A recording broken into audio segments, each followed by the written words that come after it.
Let's go up here.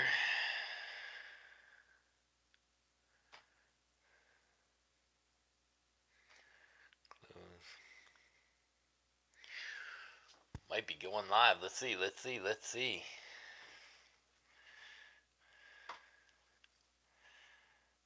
is live. Am I live?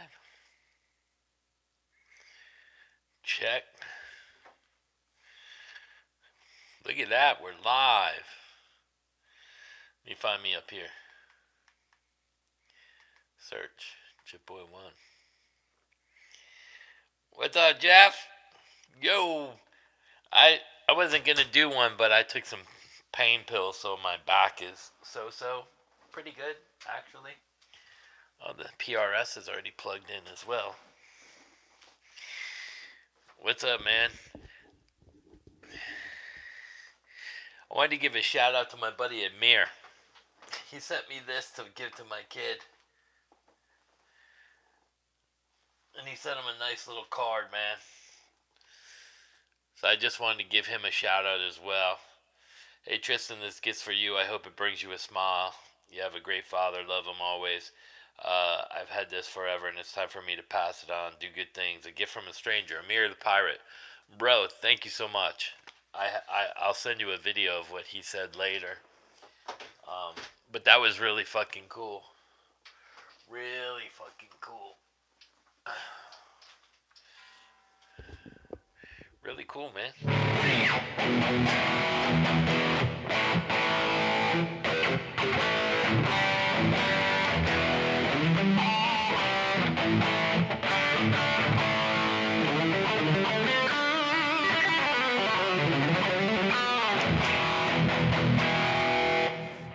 Let's see how many people come on a, what is it, Thursday? Today's Thursday, right? Fucking 10 in the morning. I bet people are still sleeping, right? I'm gonna guess people are still sleeping.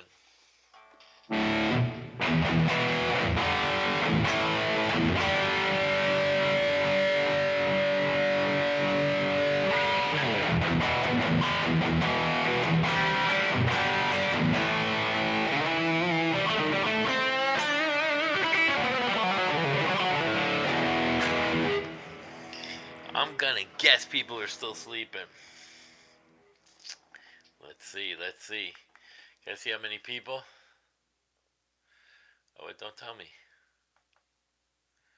How many people? Is it just one? Jeff, is it just you? What do you want to hear, Jeff? What do you want to do? So when I get some more people on here, I'll talk about some more.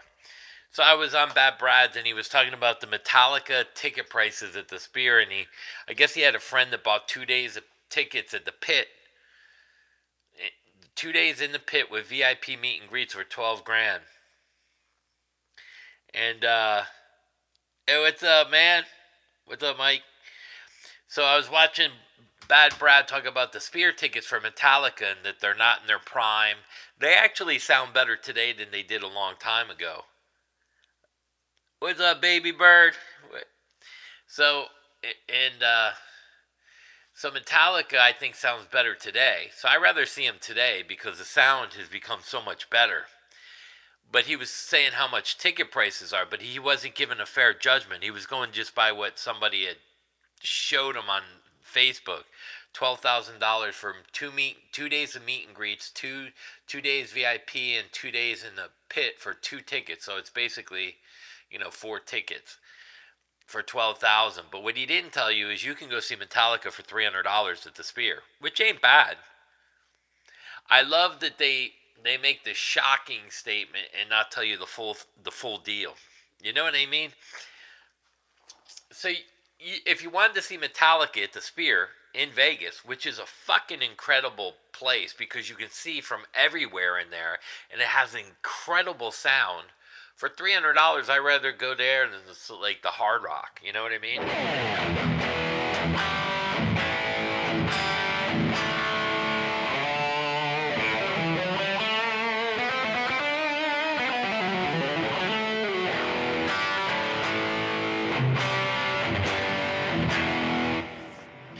Primal Fear's fucking awesome, man. Primal Fear, yeah. I love metal bands. I I get labeled as the shredder and the metal guy, and I love those bands. But again, all my it's kind of like what you do for a living is for income. Like you make pizza for a living, but you don't like it. You like hamburgers. You know what I mean? Primal Fear is awesome. There and again, there's so many fucking great guitar players out there that no one talks about. So many great bands. Um, even back, I was just talking to my buddy. His name is Damien. His dad owned Casablanca Records, and I said, "What do you?" I said, "What was your take on Angel, man? Because Angel, Gene Simmons helped get Angel signed from Kiss, got Angel signed, but Angel was a better band, and he was telling me the story that they wanted Angel to open up for Kiss, and I said, dude, that's a iffy one because that could have went both ways. That could have ruined Kiss because Angel was that much better at the time, sound wise, live. It might have hurt Kiss's reputation, but at the same time, that probably would have pole vaulted Angel into a different category as far as Stratus. Fifth Angel's great too. And I love the old, like, Fifth Angel's really good. I love, like, Primal Fear and some of those older metal bands. My favorite bands were, like, Halloween, Metal Church. Metal Church was a really big one for me when I was a kid, just because they were so different. And then that kind of branched off into other bands like Armored Saint and some of those bands as well. What's the action on the 12th? Uh,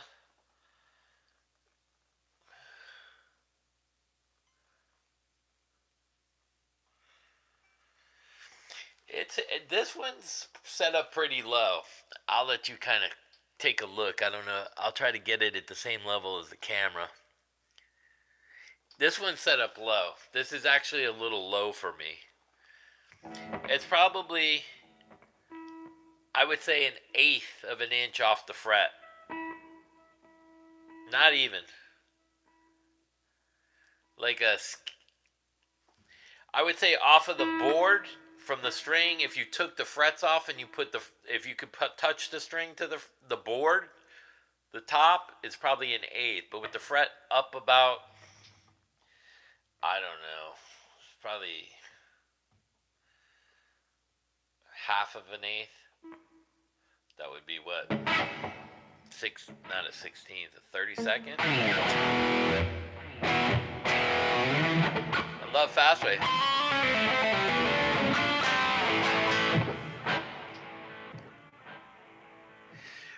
Well, yeah, because I like high action too, and legato comes out better because you actually have to push the string down and you got to create a pitch.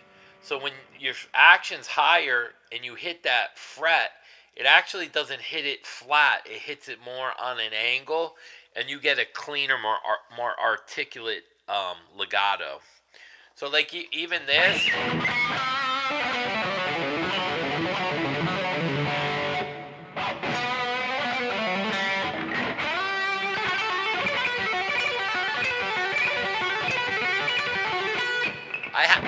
I have to pick that more, as opposed to, let's see, what has a fast board? Probably my Fender Prodigy's got a fast neck on it. Let's see. This is probably one of the fastest legatos of all the guitars as far as fretboards. And this is about, that's a solid eighth off the fret itself.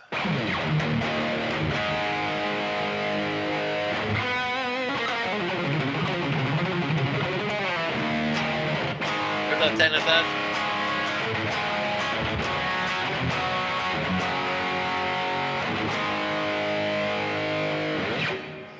Yeah, and Tom and his buddies just bashed Dylan Talks. Dylan Talks is another guy that talks the truth too, and I watch him, and I'm a little friendly with Dylan Talks. He he got bashed on Tom's page too, and he's kind of a bigger heavyweight than Tom. He's got over 100,000 subs too. Headed home to London, 2 degrees from 36, and wow, holy shit, bro. Yeah, I'll always speak the truth till the day I die, which probably ain't fucking far off in the future. I'm in the 4th inning. I have faith that it's not, but yeah. So like legato on this, with a better pinch, I can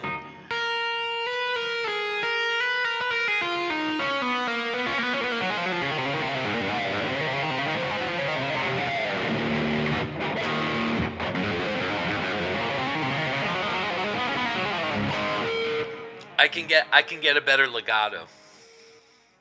What's up, Mechanic Jams? This is awesome. Yeah. I'm gonna tell you guys something too, which I probably shouldn't tell you. It's very personal. That night after I was talking about my kid, bro, I woke up the next day so depressed. I was close. I'm going to tell you a crazy story about this. And when I mean close, I mean no more for me. And what happened was, what's that, Blue Master? What happened was, God works in a weird way. Amir the Pirate sends my kid this wonderful letter. And this has got to be a megalodon. He's had it on him for, it came in, and he sent me a beautiful letter up here. And I don't want to read it all, but I'll read you something he said to me. Your life has shown me many things that I've forgotten. Your words and kindness are indeed rare, and your playing has inspired me in my life. That's all I'm going to read because it's personal. And the thing about that is, I was at my end. The pain, everything. And then I get this and read that, and I go, wow, I made a difference in someone else's life, and that was awesome. And then I get a text from my buddy Damien, whose father owned Casablanca Records with Kiss and Angel. And he tells me he hasn't been around because he had to have his appendix out, and he was going through some medical issues, and he's better now. And his girl had left him and some other things. Good morning, Michael. So it was one of those weird things that when I was ready at my end, here comes 2 people from here and in my life that actually helped me rethink about my life. So as much as you guys may think that I'm a lucky, fortunate person, I also have my own issues and demons to deal with. I'm not going to bullshit people and lie. I got my own problems, you know. I even told my wife I was going to leave her last night. I did. Since high school. We've been together since high school. Sometimes I can't fucking deal with it no more, you know. But here's the thing about this story.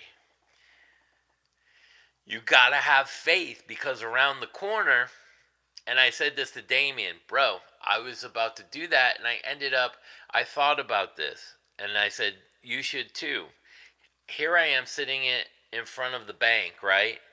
Thinking about yesterday and what I wanted to do. I get this letter from Amir, and I realized I wouldn't have got to read that. And what a disappointment that would have been for him. So you got to always look at the positive side and think about the positive you do for people. Even when you're in your worst moment, you got to keep faith. You got to keep faith is like hope. And if you don't have hope to survive, you have nothing. I mean, we weren't designed to just fucking live and play guitar and do it. I mean, I don't want to preach either, but at the same time, don't think that you out there are the only ones with issues. Yeah, everyone's got faults, man. Gotta have faith. Got to. It's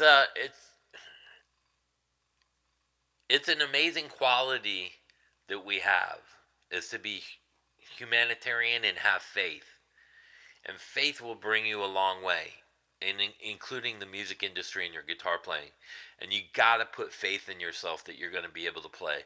You got to put faith in the people around you. Even if you get burned, you got to do it. What's up, Fur Dog? I don't, like when I come on YouTube and I see Bad Prad bashing Metallica and their prices, I'm like, who gives a fuck, bro? You had nothing to do with them. They're a legendary band. If people want to go see them for $300 a ticket, they don't have to buy the VIP seats. You're just doing it for fucking clicks and money. It's like, can't you just say, yeah, here's what my friend spent. But if you want to go, you can spend $300. George Michael. Yeah, he had faith. What a shame that story is. It's all about doing the right thing. Even if you don't get a result out of it. You got to do the right thing because you never know when the result comes. It's always, you know what I mean?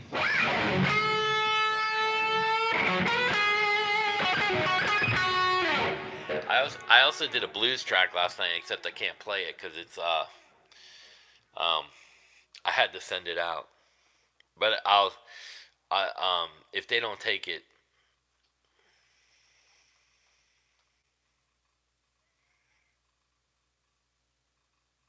that's so true, man.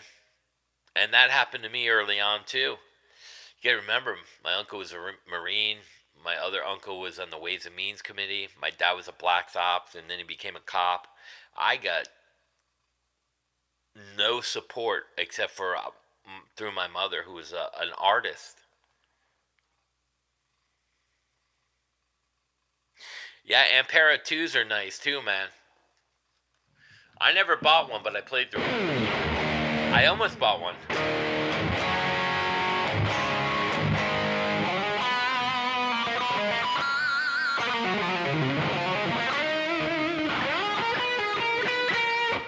Even legato.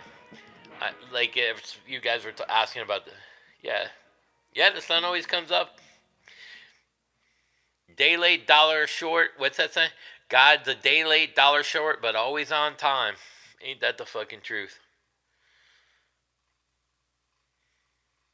I just wish people were better people, man. I really do. And that's what gives me hope and faith of doing these podcasts and reaching people and giving them hope and faith. The music business is dark and shady and everything, but that doesn't mean not to get into it. You can change that. Power by the numbers of people. The one thing people forget is they try to segregate us because numbers are stronger. The more people united, the better it is. The Kemper sounds awesome, right?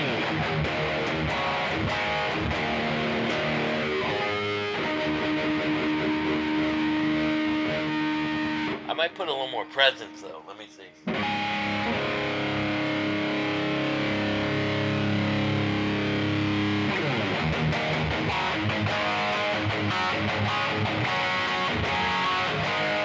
Does that sound better with more presence? It sounds a little better to me. That sounds more. It kind of brings the Kemper alive a little bit.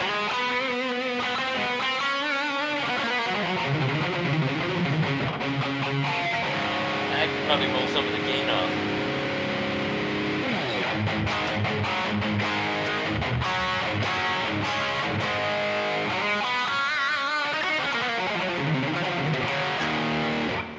See, the more you make these things come alive, you can roll the gain back off. I just rolled it off to about 1 o'clock from 5. Turn the presence up.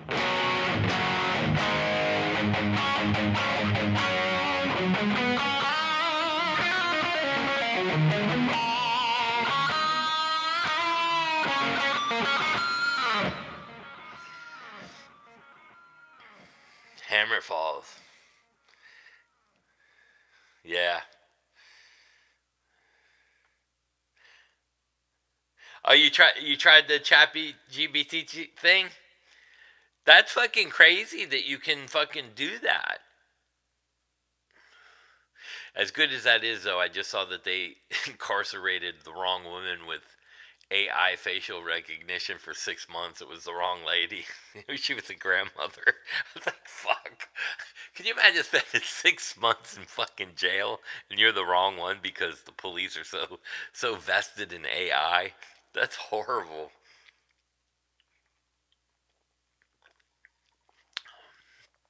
Thanks, man. Yeah, the trick is like even on the reverbs to get it, you can hear the reverb, but you don't want so much pre-delay that it's covering up the sound in the front.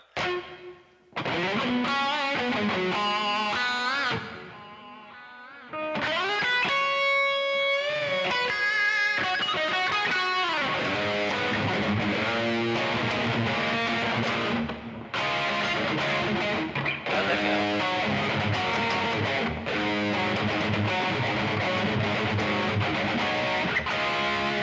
I don't remember that.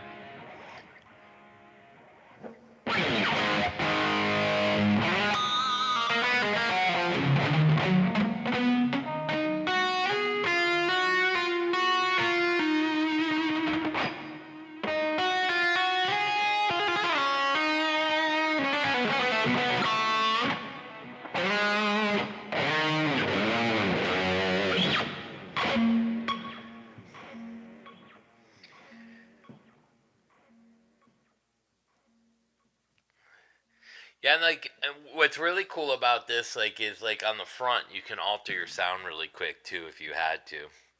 And that's the one thing that I couldn't do with my Fractal Live. I wasn't able to live do everything so quick on the fly. So like if I had to roll some of the gate off,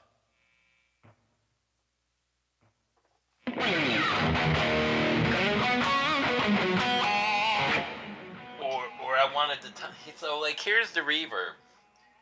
Let me put the decay time up high.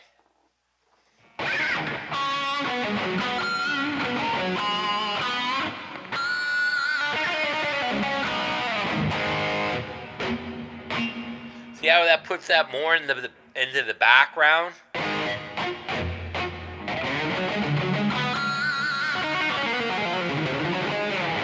So you can hide a little bit. But if I roll that back,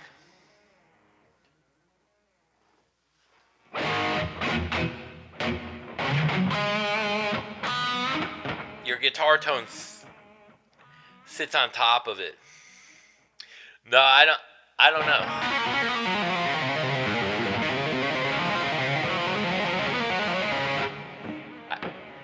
I don't think I'm pulling hard. It's the angle that I pull at.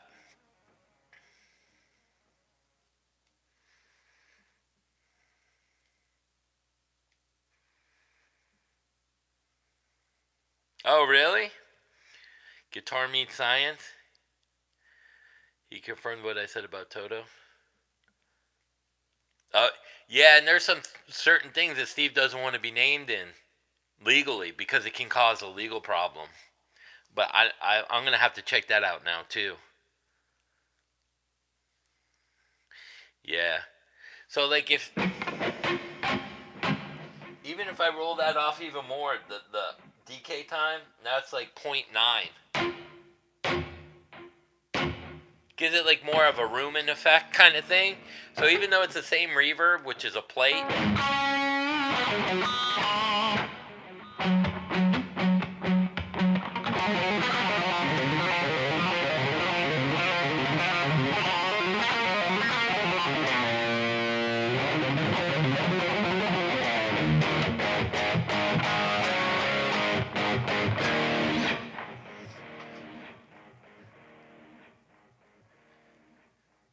oh, dude, that's a tough one. Neil Sean or Luke is there?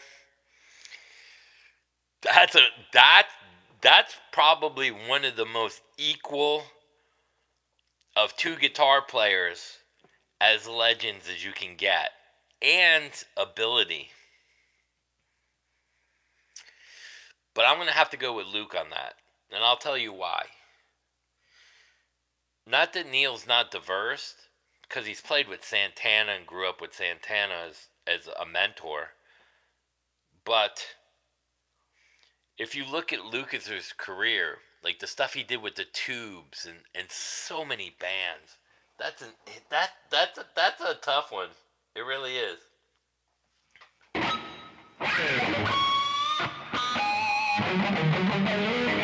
Yeah. Now I do like Neil Sean's early guitar sound a lot better than Luke. Like those early fucking Journey albums and Escape. I love the rawness of Neil. Like Neil had a lot of process sound like later on like towards Escape and stuff, but it still had that Marshall sound to it. Yeah, both are fucking awesome. That's what I mean. It's a hard one, right? Lukather or fucking Neil. That's like saying Randy or Eddie.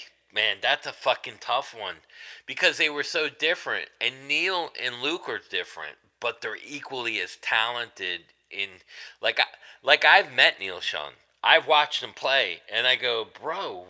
So here was one of the early things on in my career. I was 17 years old. I snuck back with Jason from Saigon Kick. Neil Sean, it was West Palm Beach Auditorium, and we walked in the back, and Neil Sean, we went into one of the rooms, and he was playing. And I don't know how the fuck we just walked back there, and he was going to do a sound check, and he was shredding. I mean, fucking ripping the guitar part. And I looked at Jason, and he looked at me, and he goes, "Can I help you boys?" And I go, how come you don't play like that? He goes, "There's no need to." He goes, "I'm just warming up." Probably. Oh, Steve Vai for sure. I don't think Satriani's that good. He was a great instructor. Can't see my screen. Oh, Michael Romero. Yeah. Oh, there it goes. I was frozen. I could see the comments going, but that like I was saying, that was Kirk Hammett was the least experienced in theory out of all three of those guys, and Joe Satriani taught the least to Kirk, and he was the most successful money wise because he appealed to the masses. Beginner guitar. Yeah, I was bored. I'm a little depressed. So I figured I'd come on for an hour. Walks like a lady. You know how it is, Gene. We ain't got nothing to do.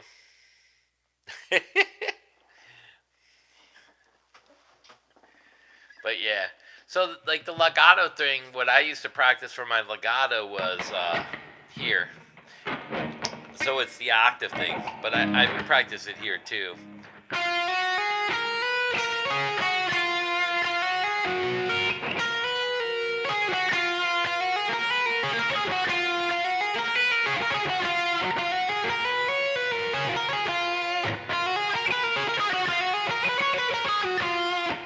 That one.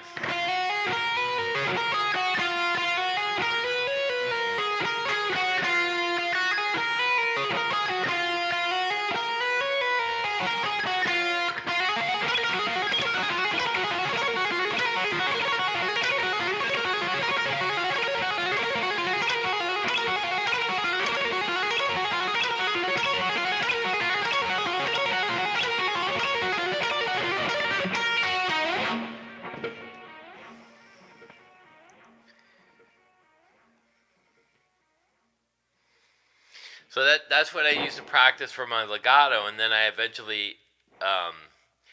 I eventually switched that up to, let's see.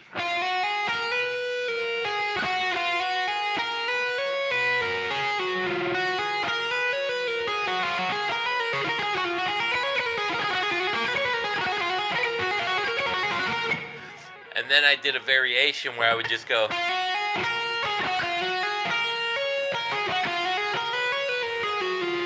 So you take that same pattern, And then you start altering the pattern into different patterns to get your fingers not used to one movement. So it would be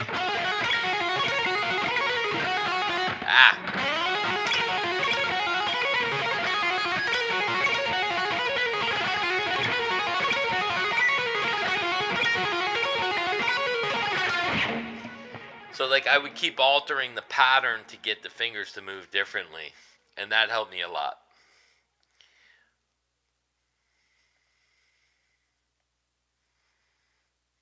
And then I would do that in octaves. And then I would work on muting sections of that.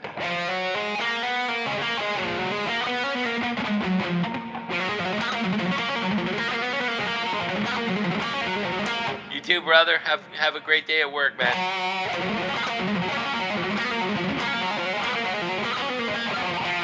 So yeah, I would practice muting certain parts of that lick as well to give it a different sound. Because it's what it is. It's all about sound, really. Like, what are you trying to create sound-wise to get the user to hear?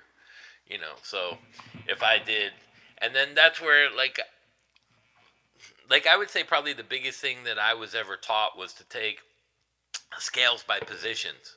So even if it was an A minor,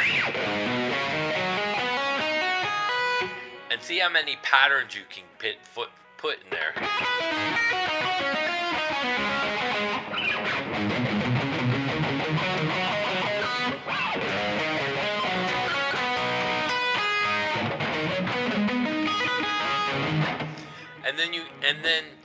And then you go to the next position and do the same thing. And then what happens is then you start linking the positions together.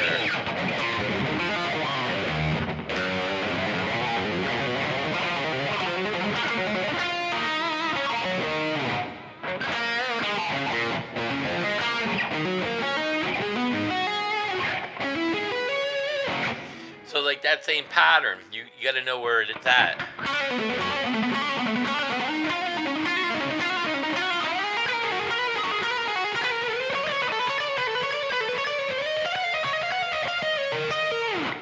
So now you take a pattern like that,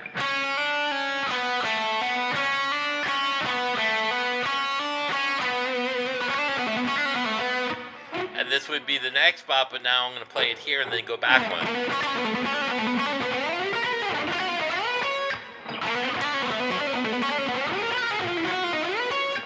And then you would start doing these patterns kind of like randomly and seeing what you get. And then I would take it to another step and I would start going.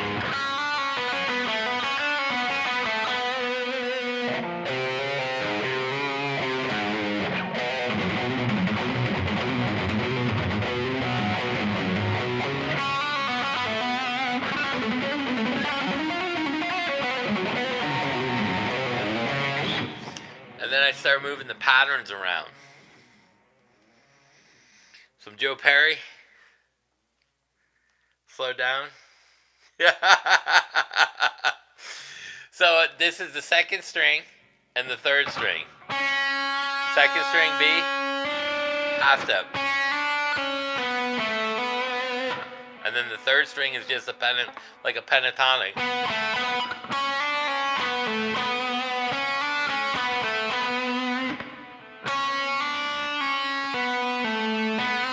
So second, third.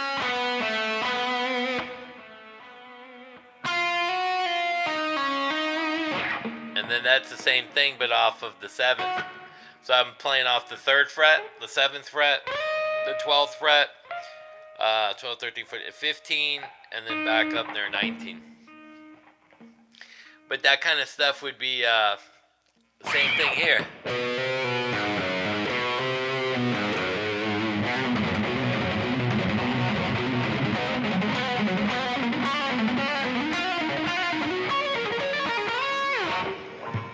Just a simple lick like that, moving it around can make you sound kind of cool. So then you start taking that and you've learned them all over the neck, and then you might go, same idea of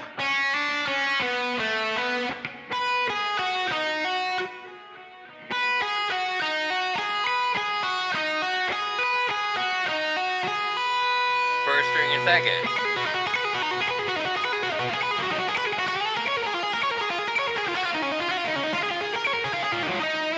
Now I can combine it.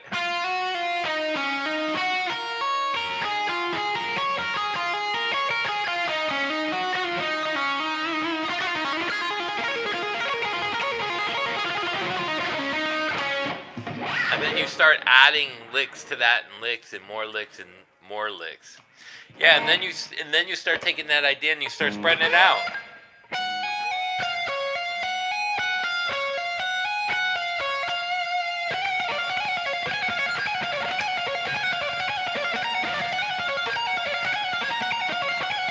Now I'm adding this note in there.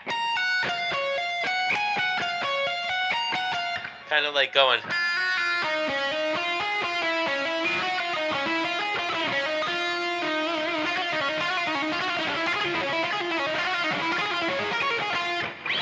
And then you just keep adding stuff. I'm picking certain notes. So I'm picking one. The first note on each string. So with my wherever my first finger lands is the note I pick.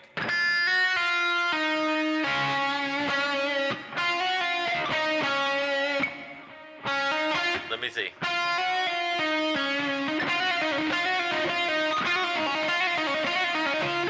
Now I'm just picking this first note. That's it.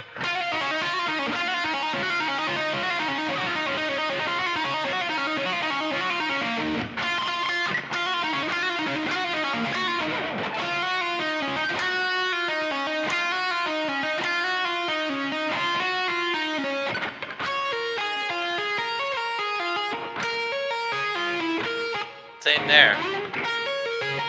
That one I picked differently. But I guess you could pick it the same. Like that.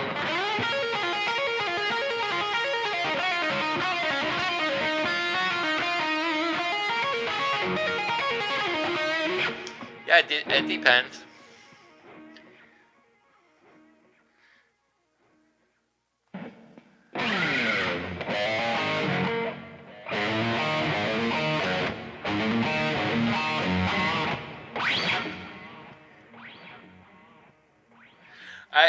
It's just major shapes wherever so yeah.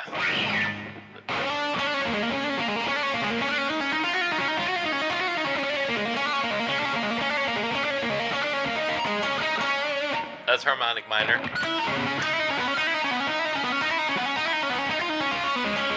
That's flat 7, harmonic minor again. And then I use the pentatonic to move it up. Down on a muffin.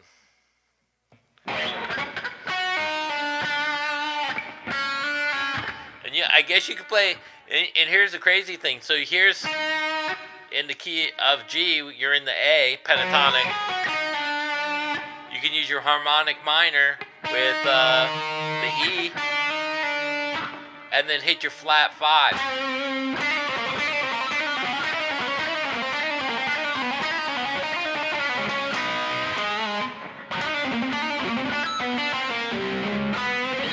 That's a cool sound too.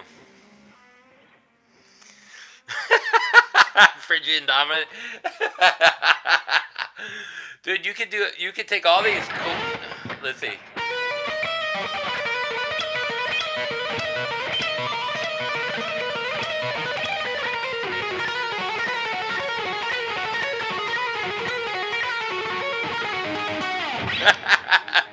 You can take that pattern and put it anywhere. So you could go.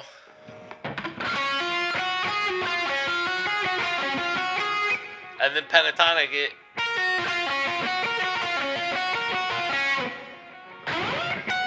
And play it up here though.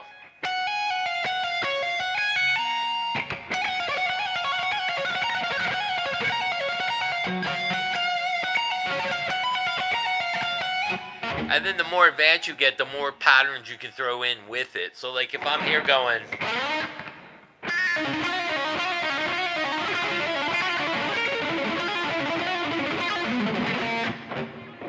It just snowballs.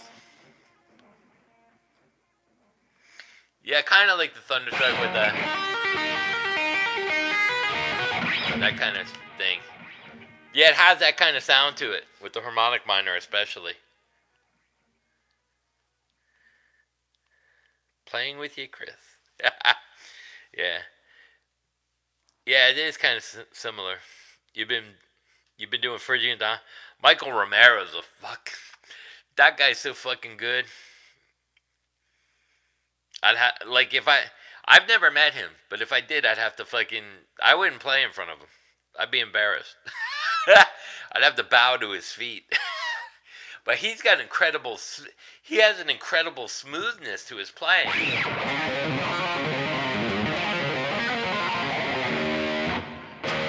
So that's one of the other legato things I work on. Is I'll go.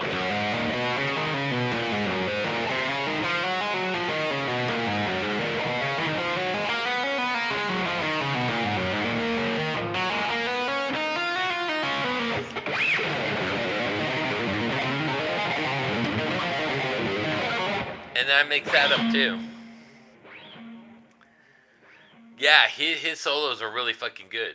Especially some of his tapping and string skipping. He's way, like, I'm not afraid to admit, I'm not close to his level.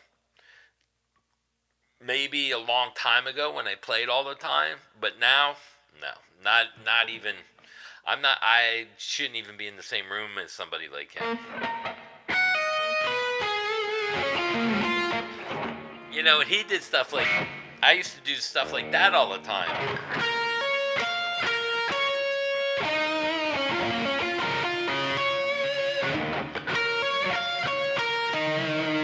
So this is cool too. It's the E minor pentatonic in G major. Second string, first string, and then back. And then the D string on 14. Now you're gonna, this is the cross up here. Now you're gonna put your first finger down and then play a triad backwards to that D. And then you're gonna come back and then open it up.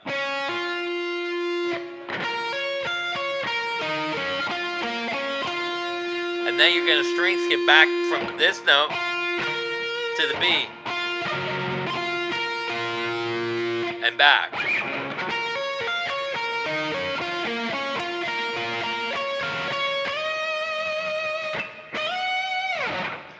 That's a really hard lick. But to do it fast is the other problem. That kind. See, like at one time I was able to do stuff like that really easy. I can still do that one easy, but I don't practice that kind of stuff.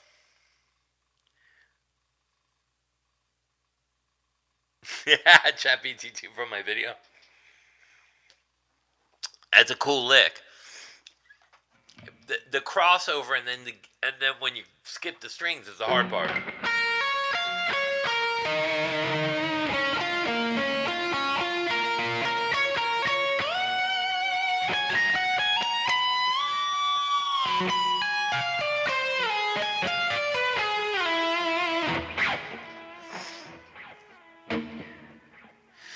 Yeah, I just took some medicine. I was just at the bank. I couldn't even fucking get out of the car. I couldn't walk. 20 minutes before this video, I couldn't even walk. The gabapentin, I had to take a 300.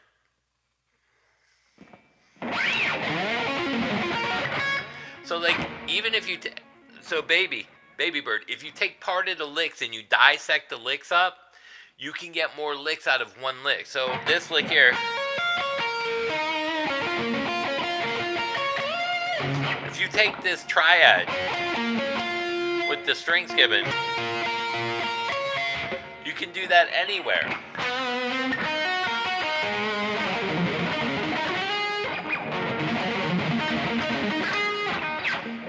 That's how I come up with these licks. Yeah. Fuck Patreon and all that shit. Yeah, 10s. I use EVH 10s.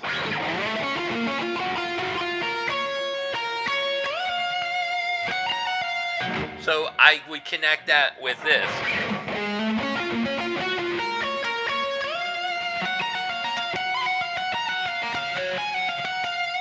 That's a variation of this.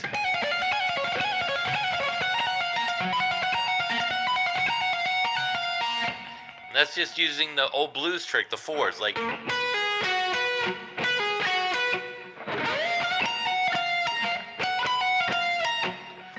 fingernails are dirty. I had to put my car cover back on. Yeah, it takes a while to get that fluid, that kind of thing going.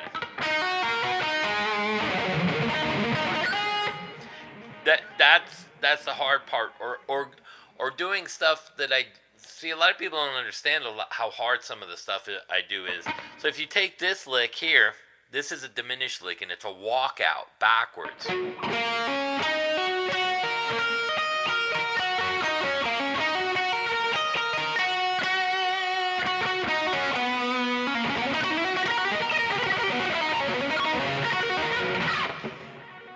The movement isn't natural, so it's like a hard thing to do like that.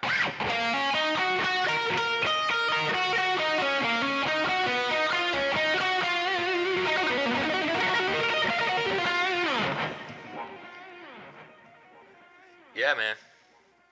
A lot of it takes time, and I mean, there's so much, like the way that I play scales. So you're rolling your finger off on the second string.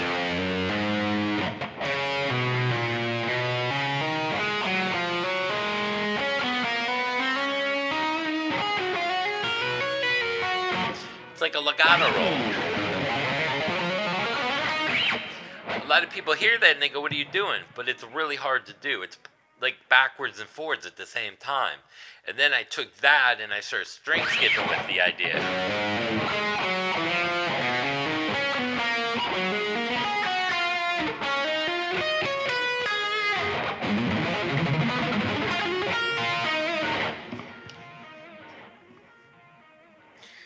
And they're tough to do. They really are. I'm not gonna bullshit you guys. But even if you play some of this stuff at slow speeds, like I do the open E off of the A pentatonic, and then you're gonna hit all the 5s.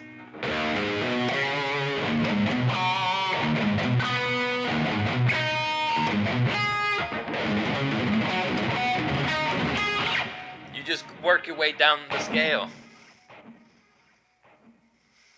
Do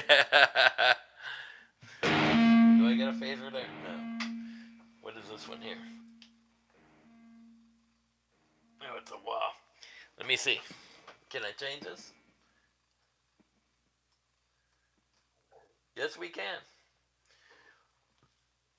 We can do a phaser.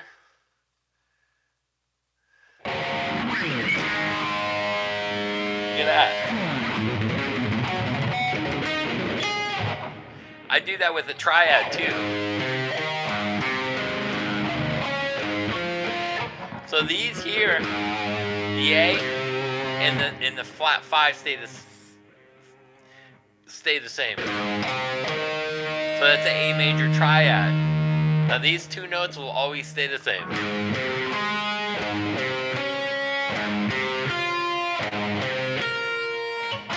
You can add double stops.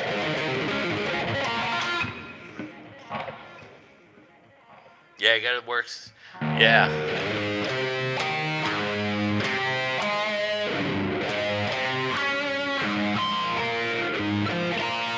And you can move that around too.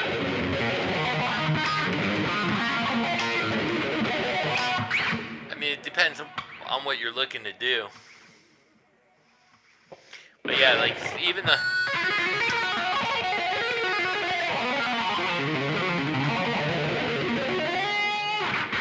that kind of stuff. Now my hands are loose from showing you all the double stop at the end of yeah.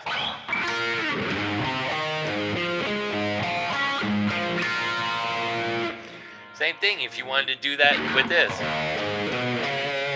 You could double stop those.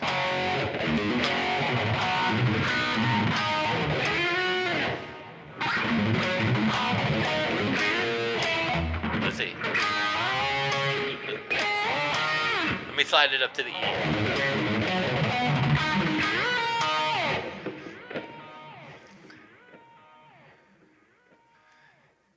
Well, the vibrato is good to do as well. Like I tell everybody, if you work down, like in every string, you know.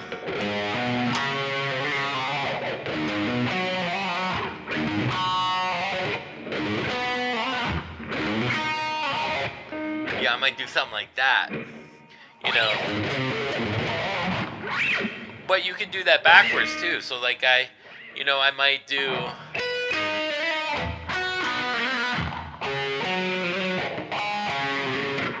Or you could do it this way.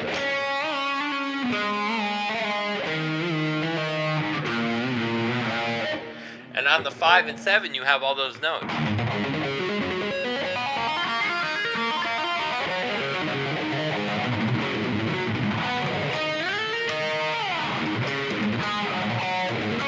You can crisscross your fingers.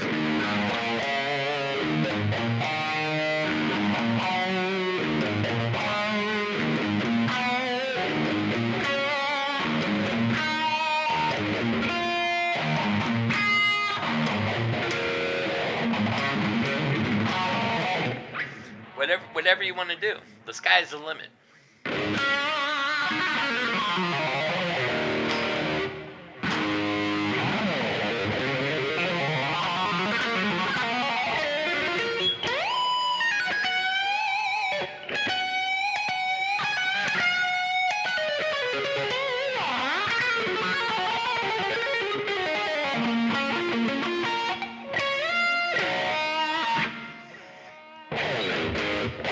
No tip jar, bro. It's all free.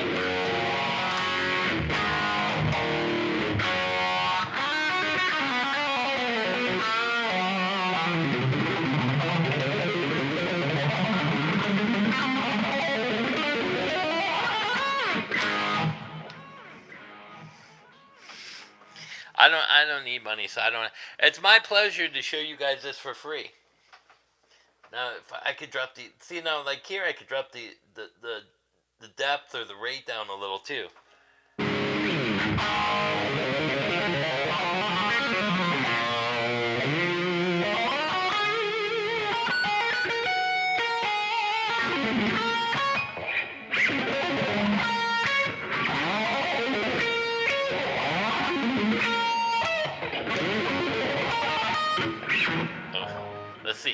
Let's see. Can we do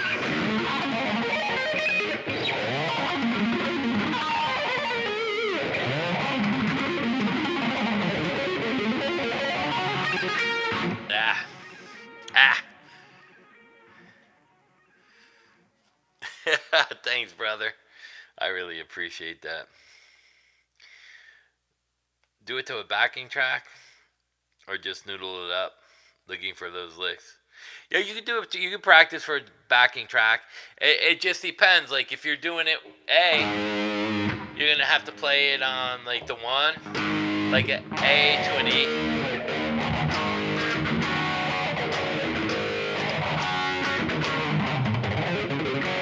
I don't know. Let me see. Will this work?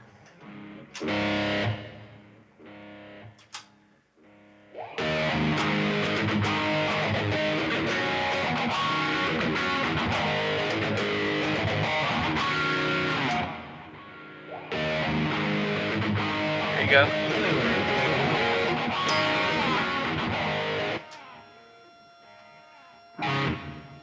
What happened?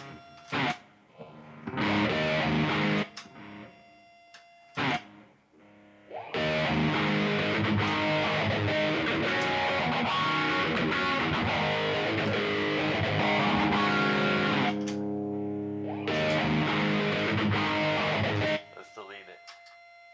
Can I delete it? There we go.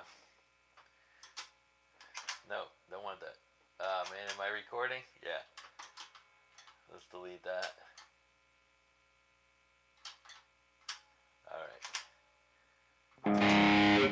So you can see that you can actually do it with a looper. Put the looper to good use. I don't know what I am. I can tell you.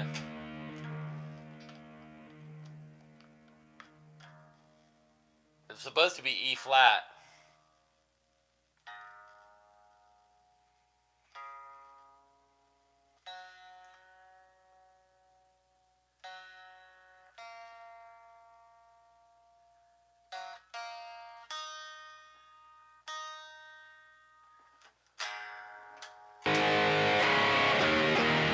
Tuner works great on these. I'm in E flat, yeah. Yeah, and it's the same with all those licks. You just take them and just start moving them around and stuff. You know, like if you can't string skip and you want to start, take that A minor.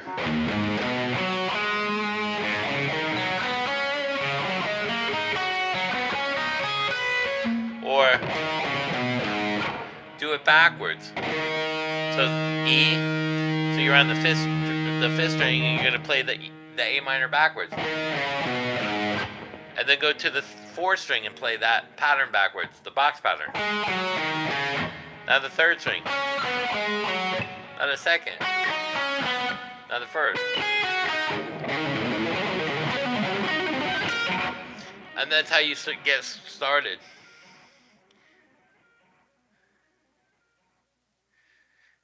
Thanks, man. Yeah, so like if I take that idea of playing backwards, now I'm playing scales backwards. Whoops. It's just it's just the idea of like doing stuff. No, I don't press hard at all. It's really light.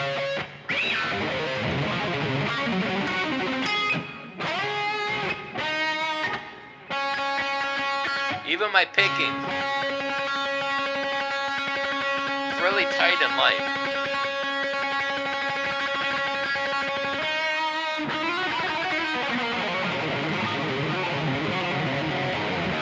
Now that was all picked, but you probably can't hear it.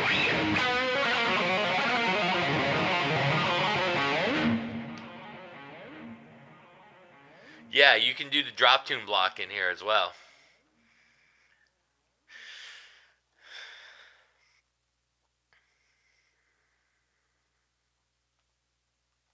Yeah, so it's got to drop. I got to look it up in here.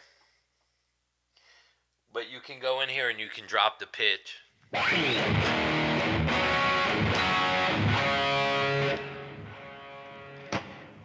certain, you know, and it depends.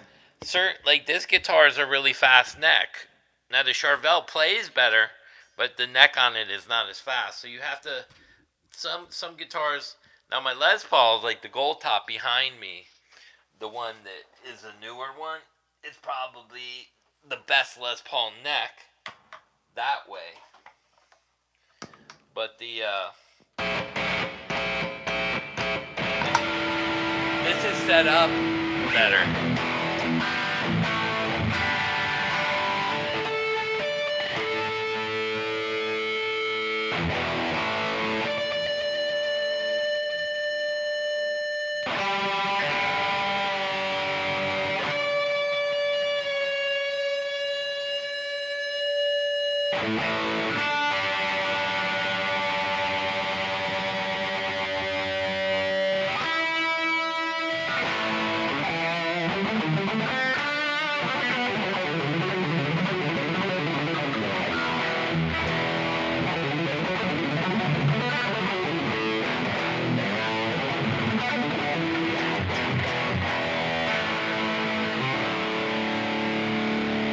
I knew something was wrong.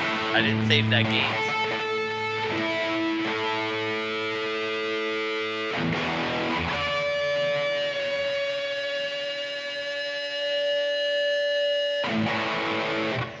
See, like that has a different sound than like say my Les Paul, and the neck feels different. What's cool about Les Pauls for me? Yeah, that's so like here, let me grab it this way so I don't tweak the back some more.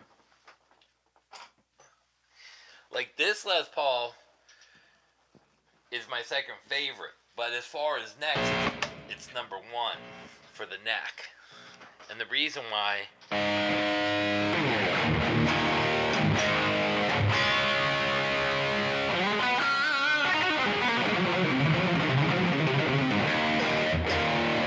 neck on this just feels the best.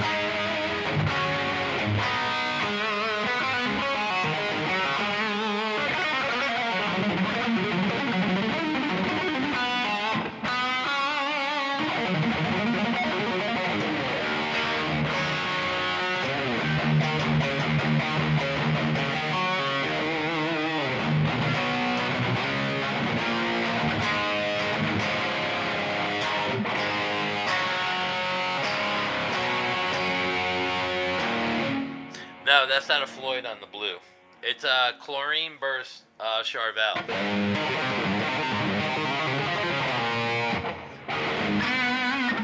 And then I do a lot of backward scales too. Is like if you're looking at like practicing, a lot of people, some people can play fast up,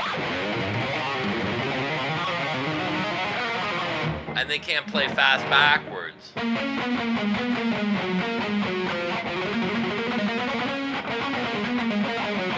So you might have like a balance issue. So what I do is I do a lot of jumping, but I'll play backwards.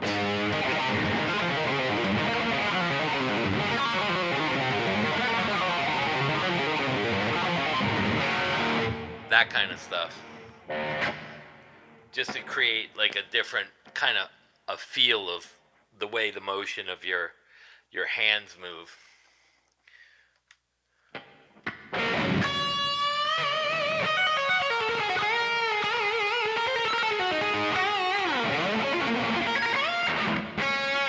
See, like you could throw that in with a blues lick.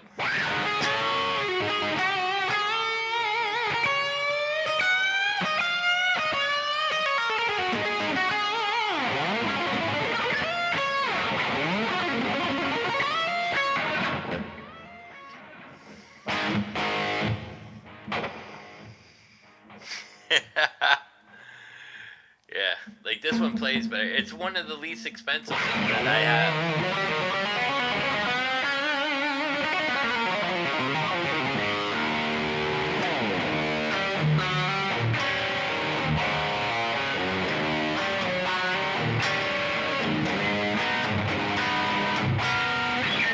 And you gotta always remember though, you gotta have a balance. So don't put so much into your lead playing, because nobody remembers a lead. They're not going to come out humming leads. It's all depending on. Yeah. Yeah, I know. Some of the older Les Pauls feel like hell. Like they're. My white one's heavy. But I mean, dude, like here's a great example. Now this guitar does sound great. It does. I'm not gonna lie. But that's like a $2,000 Les Paul. And again, I'm not a snob. Getting hot. It's $200 Gretsch.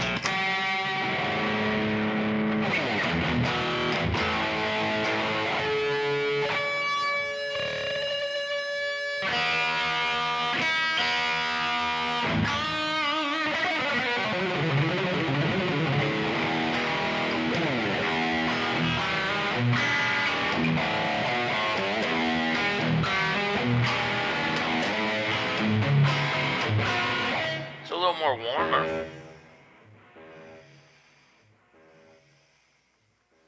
Yeah, now this isn't heavy at all, Gene.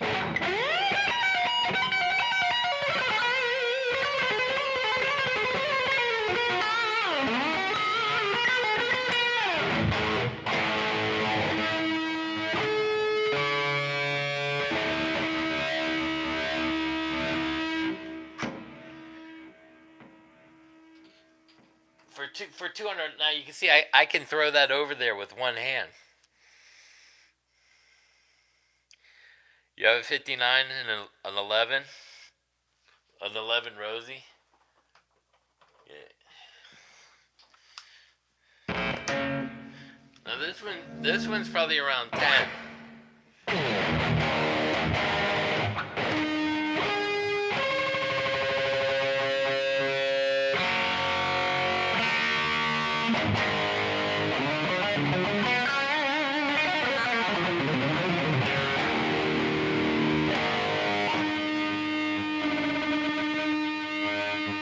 Can you hear a difference? I can't. But this one is more articulate and clear. But you're looking at $4,000 versus 220. So could you buy a $220 guitar and put a Duncan Pearly Gates in there? Absolutely. And that guitar would probably feel close to this. Oh no. Broke your studio? Yeah. Now here's the 59 Burst Brothers. It's a R9. I don't play this much, but you'll hear a difference with this one as well.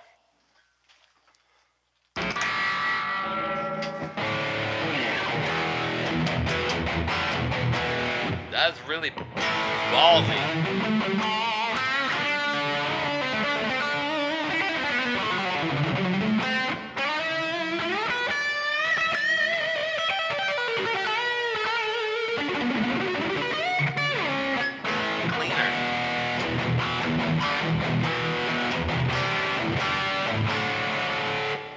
Yeah, I paid $16 for this. It's a Burst Brothers.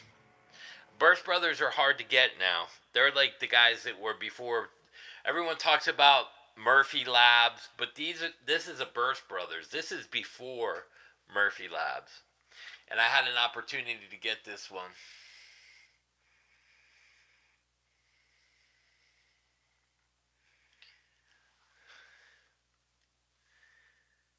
Yeah, Pearly Gateses are fucking nice.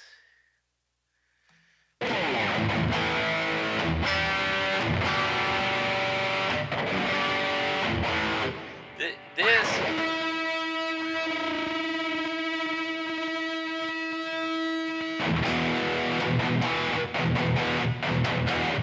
it's not like a muddy heaviness.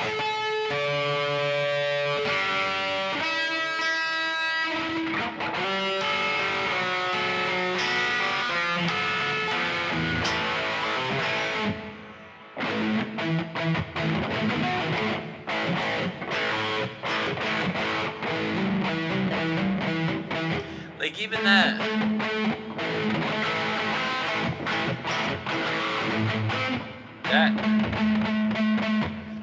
it's less gainy, but it's got like a cleaner sound.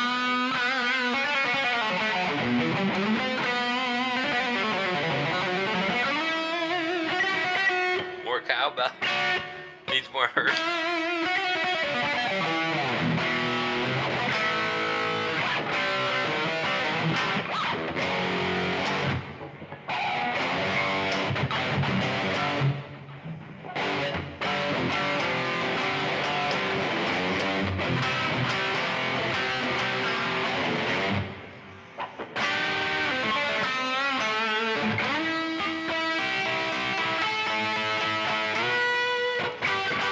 Yeah, it doesn't quite have his sound, but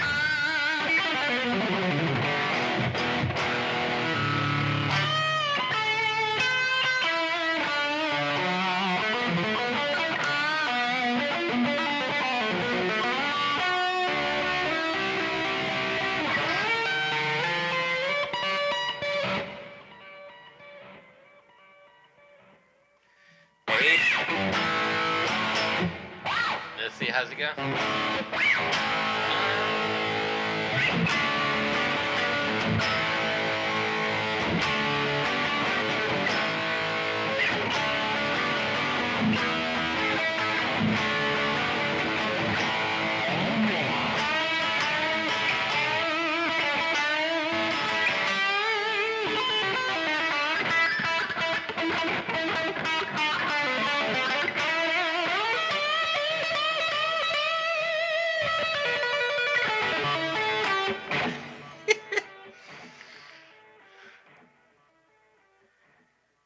Yeah, yeah, yeah.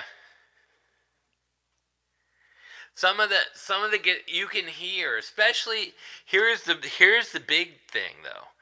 You won't be able to hear a huge difference between amps. When you hear it digitally, it it it picks up on the nuances of the pickups more, where you're just hitting the front end of an amp and the preamp tubes or whatever. This kind of like you can hear the sounds. This one,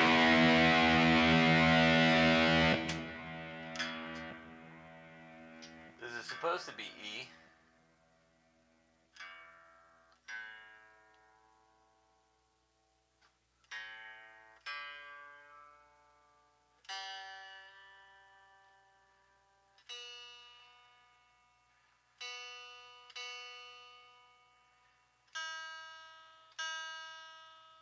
What is that?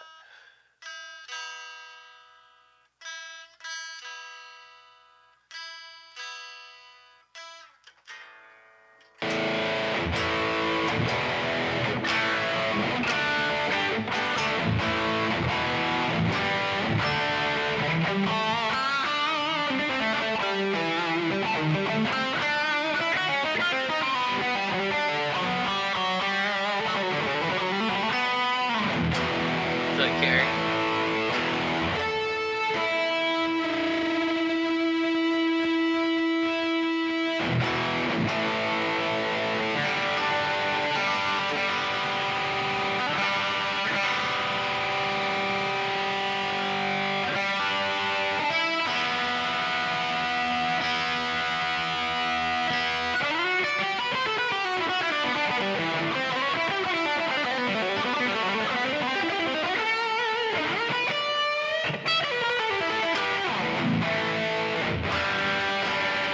Oh, I don't play this one much.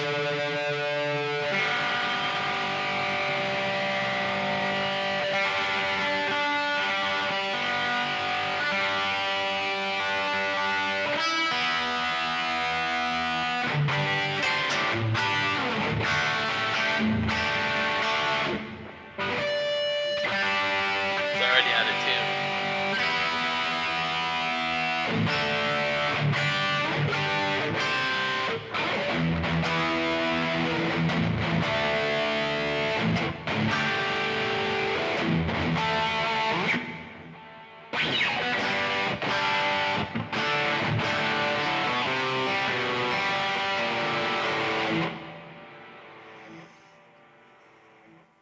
No, this probably around 9.8, 10 pounds.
Oh yeah, around 8.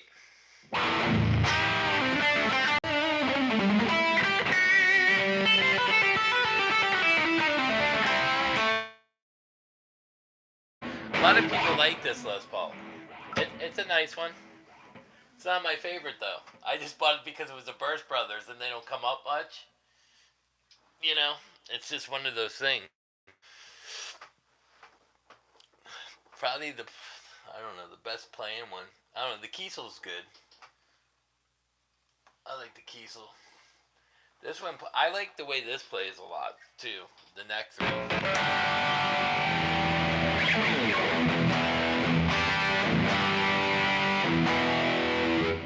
I don't think it would impact a lot.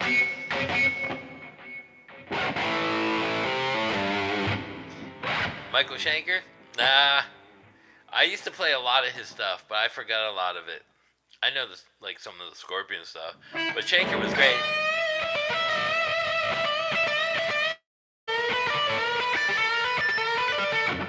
He had the greatest bends, I thought. Schenker. Have you have you ever heard Michael Schenker play classical guitar? I saw a Michael Schenker show. He was at Summers on the Beach, and Jeff Pilson played guitar, and it was Macaulay Schenker, and it was an acoustic set, and they played classical pieces with some of the Macaulay Schenker. It was fucking unbelievable.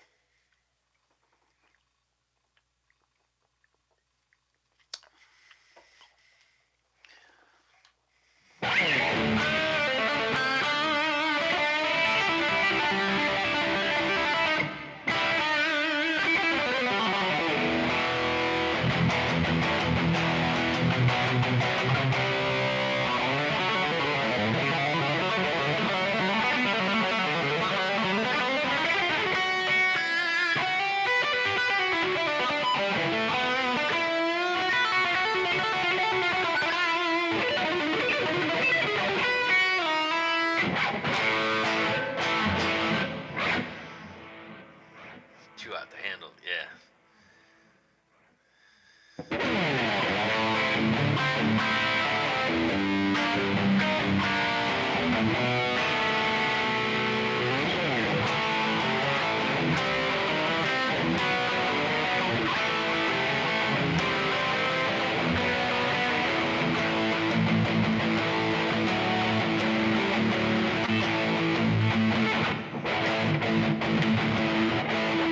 Man, can we do another rhythm to that?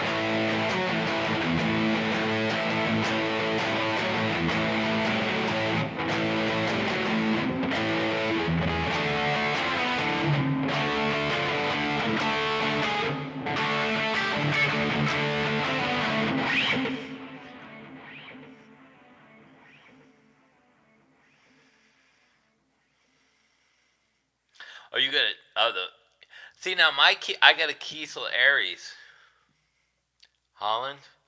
That was part of it, but I haven't done that in a while. But he played some chords like that. Michelangelo. Yeah, that's the thing. A lot of the guitar players are told to play differently. Like Angel, you watch Angel play live with Punky Meadows. His solos are completely different live. And then you watch Randy Rhoads. He's a completely different beast live. Eddie Van Halen, completely different live. Even though you know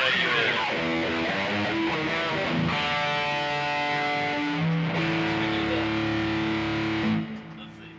I probably could fix. Let me set this in there.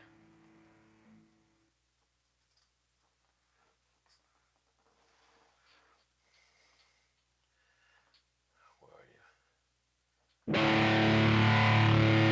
What did I get Eddie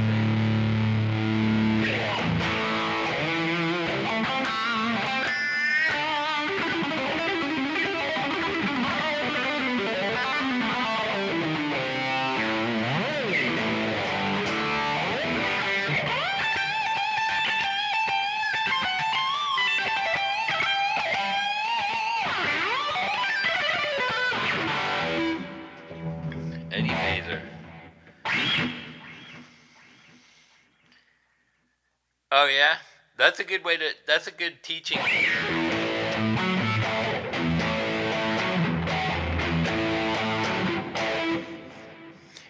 Yeah, yeah. That's a cool way to teach too. Yeah, and I was explaining to my one of the drum instructors who is really fucking good at a Guitar Center. He He's played with a bunch of people. He's an older dude. And what we were talking the other day, and he was talking about, yeah, it's the pickups, not the guitars. And we were talking about like guys on hi hats. Like when you listen to when you hear the hi hat like close,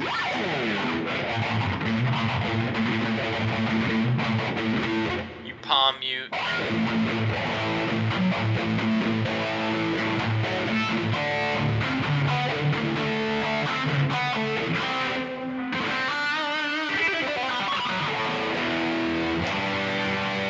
Yeah.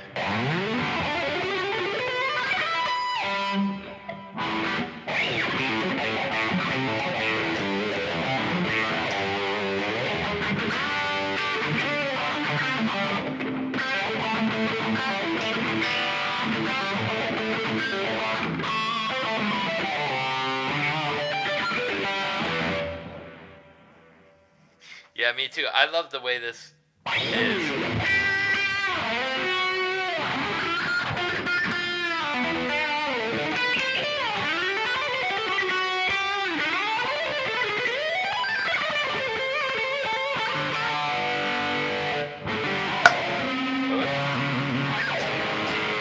No, that wasn't all the way on. Holy shit.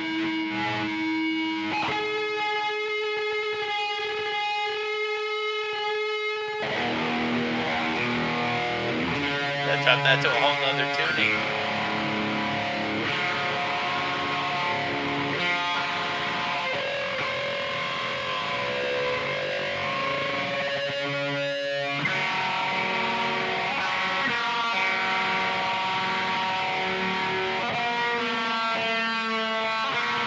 Holy shit. Let me do the tuner. We'll get it back in tune. E flat.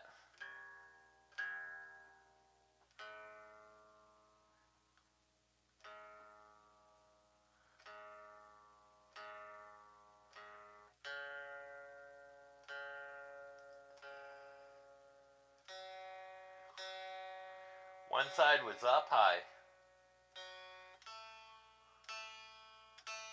Hey.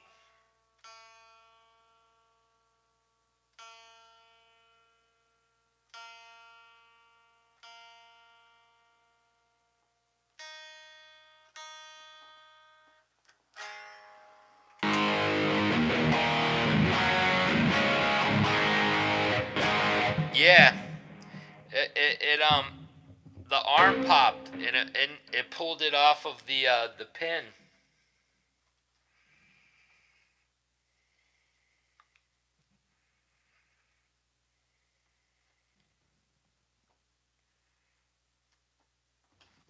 Wonder if that's stuck.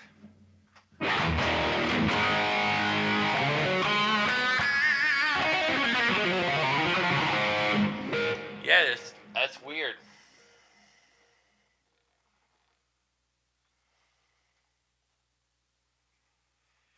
It seems locked in there now. That was weird as hell. You wouldn't want that to happen live.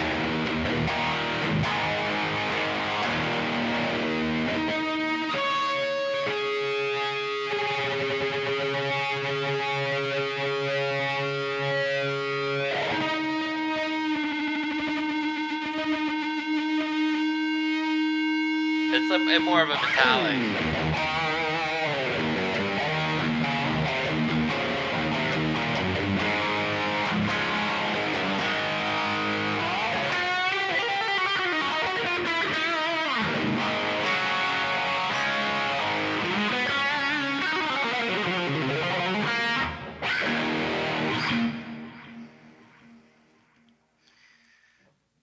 What's up, man? Yeah, I should check the time too. Let me see what time it is. I have an hour.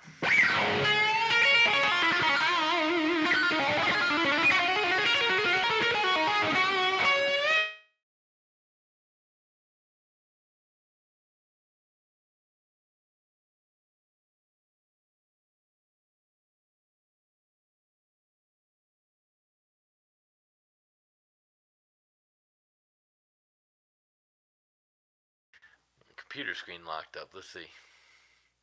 Wonder if that's because someone's calling.